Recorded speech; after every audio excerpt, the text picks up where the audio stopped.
शुरू अल्लाह के नाम से जो बड़ा मेहरबान नहायत रहम वाला है। अस्सलाम वालेकुम। उम्मीद है सब खैरियत से होंगे। आज की ये वीडियो आपके लिए बहुत ही इंफॉर्मेटिव होने वाली है, बहुत ही मज़ेदार और टेस्टी होने वाली है, क्योंकि आज जो हम स्नैक्स की रेसिपीज़ आपसे शेयर करेंगे वो सिर्फ बनेगी आलूओं से। इंशाअल्लाह ताला आपको बहुत पसंद आएगी और झटपट से बनने वाली ये रेसिपी जब आप बनाएंगे और खाएंगे इंशाअल्लाह ताला तारीफ़ों के पुल बन जाएंगे और इतने कम बजट में बनेंगे कि आप हैरान रह जाएंगे और रोज़ ये रेसिपीज़ बनाकर ट्राई करेंगे इंशाअल्लाह ताला। और ये बहुत ही मज़ेदार होने वाली है, तो वीडियो को बिल्कुल स्किप मत कीजिएगा, फुल वॉच कीजिएगा। तो चलिए आइए पहली रेसिपी स्टार्ट करते हैं। इसके लिए मैंने यहाँ पे 3 अदद आलू ले लिए हैं। आलूओं को मैं अच्छी तरह से पहले ही धो लूँगी और इनको अच्छे से पील कर लेंगे। ये देखिए आलूओं को मैंने अच्छे से पील कर लिया है। अब ये जो आलूओं के छिलके बच जाते हैं इनको आप वेस्ट मत होने दीजिए।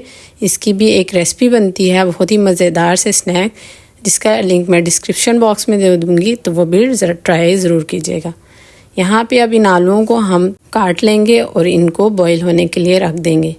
ये इतनी आसान है कि सिर्फ 3 आलूओं में बन जाएगी ये रेसिपी। बहुत ही शानदार और मज़ेदार बनेगी और बहुत ही कम बजट में बनेगी।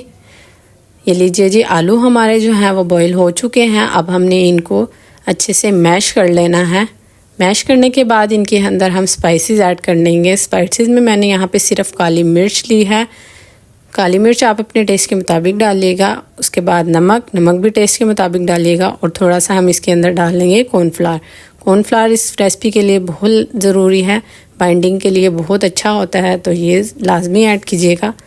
कॉर्नफ्लावर डालकर आप इसको अच्छे से मिक्स कर लें। आपने इसको इतना मिक्स करना है कि ये डो की फॉर्म में आ जाए। ये देखिए इस तरह की इसकी कंसिस्टेंसी होनी चाहिए। अब लास्ट में इसके अंदर हम तिल डाल लेंगे, काले और सफ़ेद तिल। यहाँ पर मेरे पास रोस्टेड सफ़ेद और काले तिल थे, वो मैंने इसके अंदर ऐड कर लिए हैं। रेसिपी बहुत ही मज़ेदार है और बच्चों के लिए बहुत ही अच्छी है। तिल वैसे भी बच्चों के लिए बहुत अच्छे होते हैं, तो ये बच्चों को पसंद आएगी और उनके लिए बहुत ही हेल्दी भी होगी। अब इस आलू के पेड़े को हमने हाथों की मदद से बेल लेना है। ये देखिए आप इसको इस तरह से बेल लीजिएगा। इतना बेलना है कि ये एक लंबा सा हो जाए। ये देखिए इस तरह से इसको बेल लीजिएगा अच्छे से। और दूसरे पेड़े को भी हम इसी तरह से बेल लेंगे। अगर आप चैनल पर नए हैं तो चैनल को सब्सक्राइब करना मत भूलिएगा। ये देखिए तीसरे पेड़े को भी मैंने इसी तरह से बेल लिया है। अब आपने इनको इक्वल कर लेना है और इनको अच्छे से कट लगाकर इनकी एक क्यूब्स बना लेने हैं। ये देखिए तेज़ छुरी की मदद से आपने इनको काट लेना है। साइज़ आप अपने टेस्ट के मुताबिक रखिएगा। जिस साइज़ के आपको एक स्नैक्स पसंद हो आप उसी साइज़ के बना लीजिएगा। ये रेसिपी बहुत ही हेल्दी है और बहुत ही मज़ेदार बनती है। इंशाअल्लाह ताला आपके बच्चों को पसंद आएगी। आप इसको लंच बॉक्स में भी दे सकते हैं और मेहमानों को भी सर्व कर सकते हैं। बस अब आपने ऑयल को तेज़ गरम कर लेना है और ये सारे स्नैक्स जो हैं वो ऑयल में डाल लेने हैं।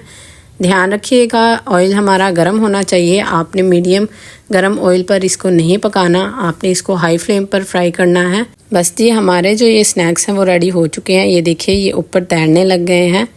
ये बहुत ही मज़ेदार बनते हैं और बाज़ार से बच्चे जो पापड़ वगैरह लेकर खाते हैं उनसे लाख दर्जे बहुत ही बेहतर होते हैं और हेल्दी भी होते हैं। तो बच्चों को ये बनाकर खिलाइएगा, इंशाअल्लाह ताला उनको बहुत पसंद आएंगे। बस अब आपने इनको ऑयल से निकाल लेना है और बच्चों को खिलाने के लिए सर्व कर लेना है। लीजिए जी ये रेडी हो चुके हैं। माशाल्लाह माशाल्लाह ये बहुत ही खूबसूरत लग रहे थे और खाने में उतने ही टेस्टी थे। तो चलिए ये दूसरी रेसिपी की तरफ चलते हैं। ये हैं हमारे आलू के सीख कबाब। गोश्त और चिकन के आपने बहुत ही खाए होंगे सीख कबाब, लेकिन ये आलूओं के सीख कबाब आपको जन्नत की सैर करवा देंगे। ये देखिए बहुत ही मज़ेदार बने थे। इसके लिए सबसे पहले यहाँ पे मैं 3 अदद अंडे ले लूँगी। अंडों को हमने बॉईल कर लेना है। अंडों को बॉईल करके इसको हम अच्छे से छील लेंगे। अब इन अंडों को हमने एक बाउल के अंदर डाल लेना है। इनको दरमियान में से 2 हिस्से कर लेंगे। अब किसी तेज़ छुरी या फिर कांटे की मदद से आपने इनको अच्छे से मैश कर लेना है। अब इसके अंदर हम डालेंगे स्पाइसेस में यहाँ पे मैंने ½ टी स्पून लाल मिर्च का पाउडर लिया है। ½ टी स्पून ही इसके अंदर हम गरम मसाले का डालेंगे जो कि पाउडर फॉर्म में है। उसके बाद ज़ीरा डालेंगे टीस्पून और उसके बाद हम इसके अंदर थोड़ा सा चाट मसाला ऐड कर देंगे और डाल लेंगे नमक। नमक आप अपने टेस्ट के मुताबिक डालिएगा।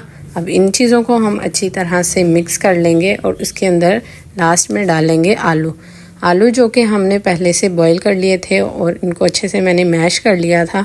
अब ये आलू हम इसके अंदर ऐड कर देंगे। आलूओं को आपने अच्छे से मैश करना है, इसके अंदर गुठलियाँ वगैरह नहीं होनी चाहिए। अब इसके अंदर 2 टेबल स्पून हम कॉर्नफ्लावर के डाल लेंगे और इसको अच्छी तरह से मिक्स कर लेंगे। आपने इसको इतना मिक्स करना है कि ये एक डो की फॉर्म में आ जाए। आलू और अंडे जो हैं वो अच्छे से मिक्स हो चुके हैं। अब यहाँ पे आपने हाथों को ऑयल से अच्छे से ग्रीस कर लेना है और यहाँ पे मैंने एक कबाब स्टिक ले ली है। हाथों की मदद से आलू का मिक्सचर उठाएंगे और ये कबाब स्टिक मिक्सचर के अंदर रखेंगे और इन आलूओं के मिक्सचर को कबाब की शेप दे लेंगे। ये देखिए, ये बाज़ार की किसी कबाब से बिल्कुल भी कम नहीं लग रहे हैं और टेस्ट में बहुत ही अच्छे बने थे। तो ट्राई ज़रूर कीजिएगा, इंशाल्लाह ताला ये बहुत पसंद आएंगे आपको। अब इसके लिए हमने तवे के ऊपर ऑयल गरम कर लेना है। ऑयल को आपने तेज़ गरम कर लेना है और इन कबाबों को ऑयल के अंदर डालना स्टार्ट कर लेना है।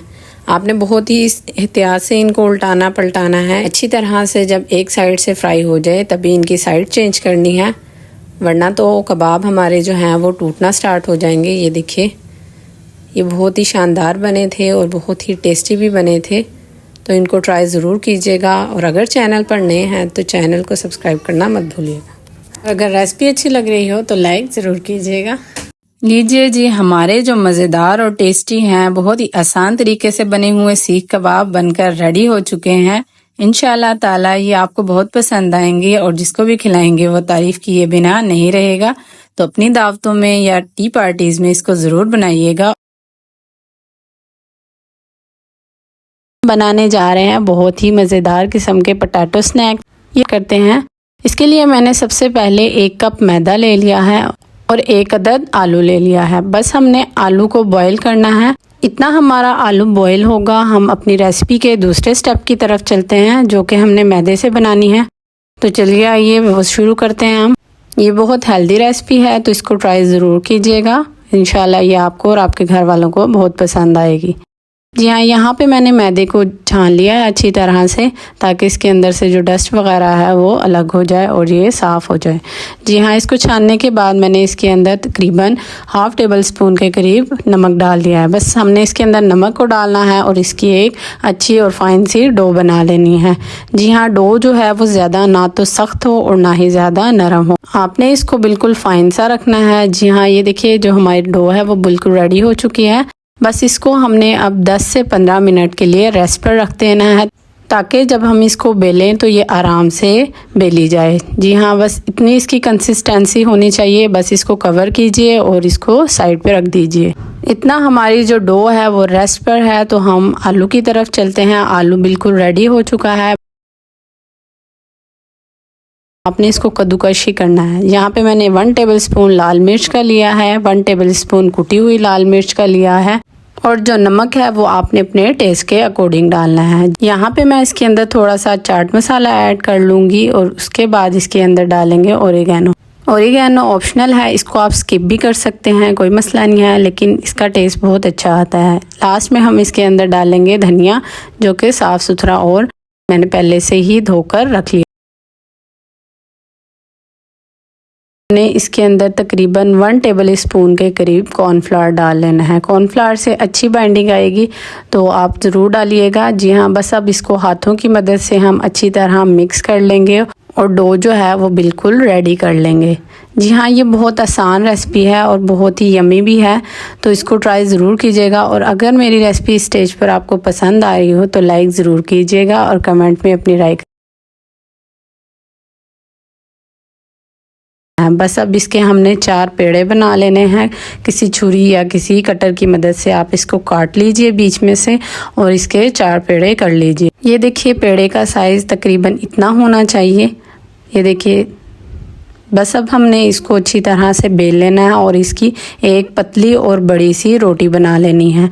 आपने इसको अच्छी तरह से बेलना है आपने इसको इतना बेलना है कि इसके किनारे जो हैं वो बिल्कुल एक जैसे हो जाएं और कहीं से भी मोटे पतले ना रहें। बस लास्ट में अब इसके अंदर जो हमने आलूओं का मिक्सचर बनाकर रखा हुआ था इसके ऊपर सारे में फैला लेंगे। हाथों की मदद से आपने आलूओं को अच्छी तरह से इस रोटी के ऊपर फैला लेना है और सारी रोटी को आलूओं से कवर कर लेना है। जी हाँ, ये देखिए इस तरह से आपने आलूओं को फैलाते जाना है। और ये रेसिपी इतनी आसान है और बहुत ही यमी बनती है। इसको आप इफ्तार में बनाइए, बच्चों को लंच में दीजिए या एज अ स्नैक के तौर पे खाइए। ये बहुत मज़े की बनती है और आपके घर वालों को भी बहुत पसंद आएगी। बच्चे बहुत शौक़ से खाएंगे, तो इसको ट्राई ज़रूर कीजिएगा। बस जी, यहाँ पे मैंने एक और रोटी बनाकर रखी हुई थी। अब इसको इक्वल करने के लिए आपने जो इनके किनारे होंगे उनको कट कर लेना है, जो एक्स्ट्रा होंगे उनको हम उतार लेंगे। अब इसके अच्छे से हमने दरमियान में कट लगाना है और इसी तरह से एक तरह के आपने कट लगाते जाना है और ढेर सारे मोमोज तैयार कर लें। और जिस तरह से मैं दिखा रही हूँ इस तरह से इसको फोल्ड कर लेना है। आपने एक किनारा पकड़ के दूसरे किनारे के साथ जोड़ देना है, फिर इसी तरह से दूसरे किनारे के साथ करना है। इसकी पीछे वाली साइड से हम इनकी टेल बना लेंगे। ये देखिए इस तरह से इसको आपने जोड़ लेना है और एक प्यारा सा छोटा सा मोमो बना लेना है। जी हाँ, मैं तो इसको मोमो ही कह रही हूँ कि ये फ्राई मोमोज़ हैं, बहुत ही यम्मी और टेस्टी हैं। आप इनको ज़रूर ट्राई कीजिएगा और मेरे चैनल को सब्सक्राइब भी कर लीजिएगा। शुक्रिया। और कमेंट में अपनी राय का इजहार ज़रूर कीजिएगा कि आपको ये रेसिपी कैसी लग रही है और लाइक भी ज़रूर कीजिए। यहाँ पे मैंने ऑयल जो है वो चूल्हे पे चढ़ा दिया था। ऑयल हमारा गर्म हो चुका था। अब आपने इनको मीडियम टू लो फ्लेम पर फ्राई कर लेना है और इसको एक प्यारा सा गोल्डन कलर दे देना है। इनको लो फ्लेम पर ही बनाइएगा जैसे कि मेरे चैनल का नाम है। जी हाँ, ये देखिए जी माशाल्लाह कितना प्यारा गोल्डन कलर आया है इसके ऊपर और ये बिल्कुल रेडी हो चुके हैं और ये बहुत ही यमी बने थे। बस यहाँ पे मुझे दीजिए इजाज़त। इंशाल्लाह ताला अगली रेसिपी में मुलाकात होगी। तब तक के लिए अल्लाह हाफिज़ and stay tuned for more.